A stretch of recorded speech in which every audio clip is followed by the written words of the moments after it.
আগামী রমজানের আগে 2026 সালের ফেব্রুয়ারি মাসে জাতীয় নির্বাচন অনুষ্ঠানের আয়োজন করেন।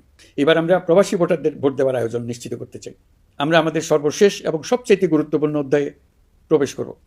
আমরা এবার একটা নির্বাচিত সরকারের কাছে দায়িত্ব হস্তান্তরের প্রক্রিয়া শুরু করব। অন্তর্বর্তী সরকারের পক্ষ থেকে আমি প্রধান নির্বাচন কমিশনারের কাছে চিঠি পাঠাবো যেন নির্বাচন কমিশন আগামী রমজানের আগে 2026 সালের ফেব্রুয়ারি মাসে জাতীয় নির্বাচন অনুষ্ঠানের আয়োজন করেন। আপনারা সকলেই দোয়া করবেন যেন সুন্দরভাবে নির্বাচন অনুষ্ঠান করে এদেশের সকল নাগরিক একটি নতুন বাংলাদেশ গড়ার কাজে সফলভাবে এগিয়ে যেতে পারে। আমরা সরকারের পক্ষ থেকে এই নির্বাচন যাতে সুষ্ঠু, শান্তিপূর্ণ এবং উৎসবমুখরভাবে সম্পন্ন করা যায় সেই জন্য সকল প্রকার সাহায্য সহযোগিতা প্রদান করব। এবারের নির্বাচন যেন আনন্দ উৎসবের দিক থেকে, শান্তি শৃঙ্খলার দিক থেকে, ভোটার উপস্থিতির দিক থেকে, সৌহার্দ্য ও আন্তরিকতার দিক থেকে দেশের ইতিহাসে স্মরণীয় হয়ে থাকে। সেই জন্য সকল আয়োজন সম্পন্ন করতে আগামীকাল থেকে আমরা সকলেই মানসিক প্রস্তুতি ও প্রাতিষ্ঠানিক আয়োজন শুরু করব। নির্বাচনে ভোটারদের সম্পর্কে দুই একটা কথা বলতে চাই। এবার আমরা প্রবাসী ভোটারদের ভোট দেওয়ার আয়োজন নিশ্চিত করতে চাই।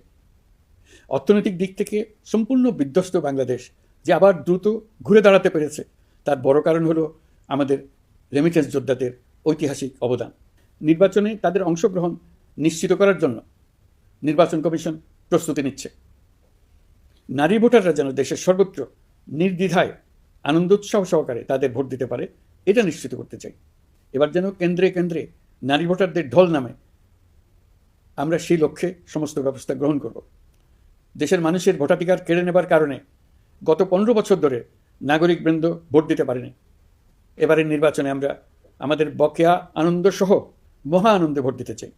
এবারের নির্বাচনে জীবনে প্রথমবার ভোট দিতে যাবে এরকম ভোটাররা নানা উৎসবের মধ্য দিয়ে ভোট কেন্দ্রে যাবে, তাদের এই দিনটি স্মরণীয় করে রাখার জন্য। এর মধ্যে নতুন নারী ভোটার থাকবে, নতুন পুরুষ ভোটার থাকবে, এর মধ্যে এমন ভোটার থাকবে যারা 15 বছর আগে থেকেই ভোট দিতে পারত কিন্তু জীবনে একবারও ভোট দিতে পারেনি। এর মধ্যে আসবে যারা 10 বছর আগে, 5 বছর আগে ভোট দিতে পারত কিন্তু পারেনি। আর আসবে ভাগ্যবান ও ভাগ্যবতীর দল যারা এই প্রথমবার ভোটার হওয়ার যোগ্যতা লাভ করলো এবং সঙ্গে সঙ্গে ভোট দেওয়ার সুযোগও পেয়ে গেল। নির্বাচনের দিনকে আমরা ঈদের উৎসবের মতো করতে চাই। এবারের ভোটের আনন্দ থাকবে সবার মধ্যে।